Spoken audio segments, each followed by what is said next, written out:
Depuis la nuit des temps, au cœur des majestueuses falaises de Bandiagara, le peuple Dogon veille sur un trésor inestimable, le feu sacré. Ce feu n'est pas une simple flamme vacillante. Il est le souffle de la communauté, le pont invisible qui relie le monde des vivants à celui des esprits, le cœur battant qui rythme la vie du village. Il est le gardien des mémoires, la promesse d'un avenir. Mais un jour, alors que le soleil couchant embrasait le ciel de teintes pourpres et dorées, le drame survint. Sans un murmure, sans un crépitement, la flamme sacrée s'éteignit. Le silence tomba, lourd et glacial, comme une pierre jetée dans les eaux calmes d'un lac sacré. Le lien était rompu. Le souffle de la vie semblait avoir quitté le village. Les tambours, qui quelques instants plus tôt battaient à l'unisson avec le cœur du peuple, se turent brutalement. Une vague de panique déferla sur la foule. Des cris de désarroi s'élevèrent, les femmes sanglotèrent, cherchant du réconfort dans les bras les unes des autres, tandis que les enfants, sentant la peur de leurs aînés, se cachaient dans les ombres des maisons.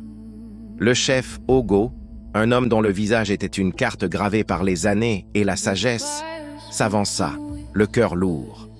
D'une voix brisée, il annonça la terrible nouvelle. Les esprits s'étaient détournés de leur peuple. Le village tout entier sombra dans les ténèbres de la peur. Et au milieu de cette foule éplorée, un jeune garçon de 12 ans, Tama, observait la scène, silencieux. Ses yeux profonds reflétaient non pas la panique, mais une intense concentration, comme s'il cherchait une réponse au-delà du chaos. Tandis que le désespoir paralysait les villageois, Tama, mu par une force intérieure, s'approcha lentement du foyer éteint. Il écarta délicatement les cendres grises et froides. C'est alors qu'il la vit. Presque invisible, fragile comme un murmure, une minuscule étincelle brillait encore, luttant pour sa survie dans l'obscurité. Un souffle d'espoir traversa le jeune garçon. Se tournant vers le chef, sa voix résonna, claire et pure. Et si le feu pouvait être rallumé? Le vieil homme le regarda avec une infinie tristesse. Seul celui qui est choisi par les esprits eux-mêmes peut accomplir un tel miracle, enfant. Mais dans le regard intense de Tama, sous le voile de son innocence, brûlait déjà une étincelle de courage et de détermination que personne, pas même le sage Ogo, ne vit ce soir-là. Cette nuit-là, alors que le village était plongé dans un sommeil agité, Tama fut visité. Dans son rêve, une douce lumière dorée l'enveloppa, chassant les ombres de la peur. Des silhouettes majestueuses, parées des masques sacrés des ancêtres Dogon, se formèrent autour de lui. Elles ne parlaient pas, mais leurs pensées résonnaient directement dans son esprit. Une voix, ancienne comme les montagnes et douce comme le vent du soir, lui parla.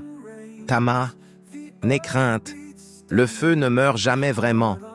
Il ne fait que dormir. Il sommeille là où tout a commencé, à la source de notre peuple. » Les silhouettes s'estompèrent avec la lumière.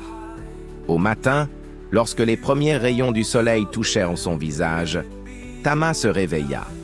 Son cœur était empli non plus de doute, mais d'une certitude absolue.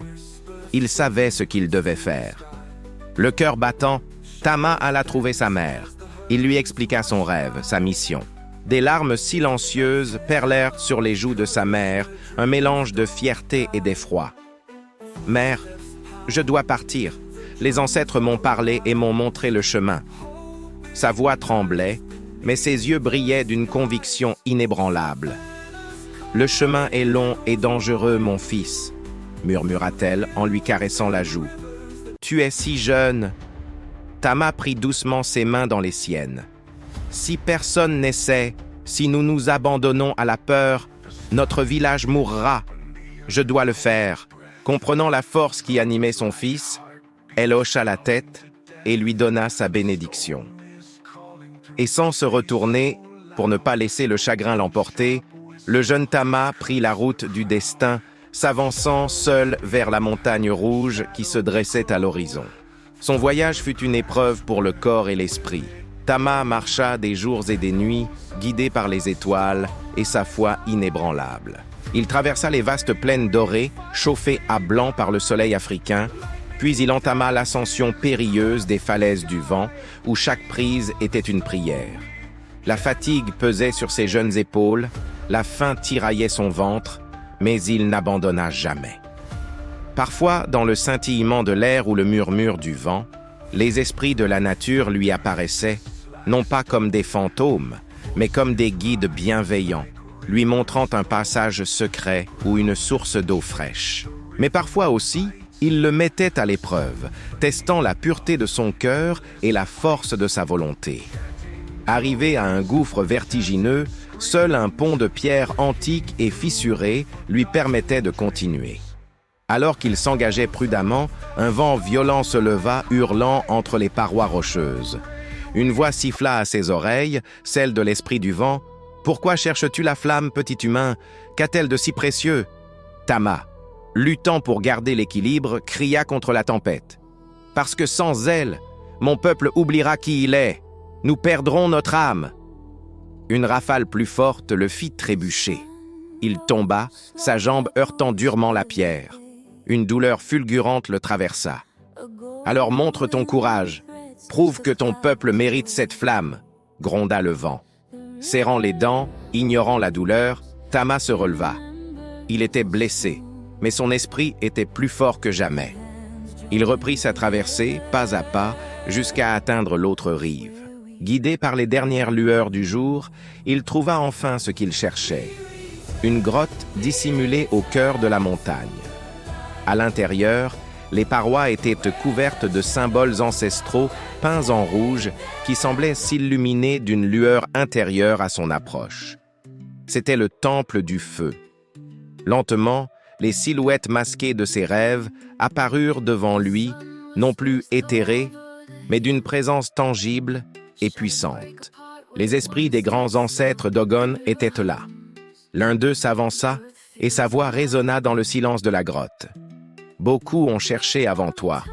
Que possèdes-tu que les autres n'avaient pas? Tama baissa la tête avec humilité.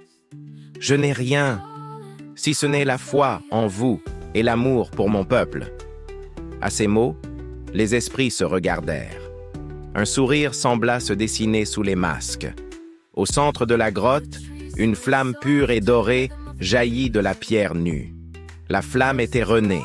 Sans perdre un instant, Tama alluma une torche à la flamme sacrée. Le cœur rempli d'une joie immense, il entama le chemin du retour. Il ne sentait plus la fatigue ni la douleur.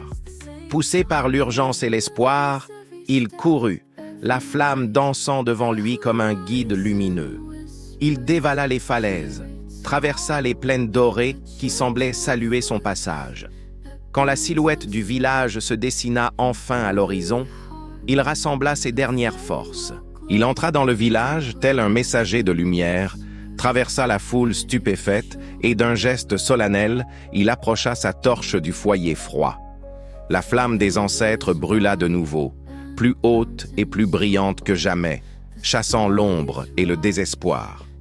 Des larmes de joie coulèrent sur les visages des villageois, et le son des tambours éclata, célébrant le retour de la lumière.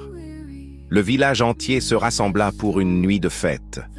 Les corps dansaient autour du feu retrouvé, les chants montaient vers le ciel étoilé. La vie était revenue. Au-dessus des flammes crépitantes, les visages bienveillants des esprits ancestraux apparurent, souriant à leurs enfants. Tama, debout près du chef Ogo, regardait le ciel, le cœur apaisé. Ce jour-là, les Dogons comprirent une leçon essentielle. Les ancêtres ne s'éteignent jamais vraiment. Leur esprit ne les abandonne pas, tant que leurs enfants gardent la foi et le courage dans leur cœur.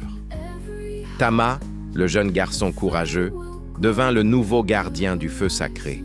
Et toute sa vie, il transmit cette précieuse leçon. N'oubliez jamais. Les ancêtres vivent éternellement dans la lumière que nous portons en nous. Tama a rallumé le feu de son peuple. Et toi, rallumeras-tu la flamme de notre culture? Abonne-toi, like et partage cette histoire pour que les légendes africaines ne s'éteignent jamais.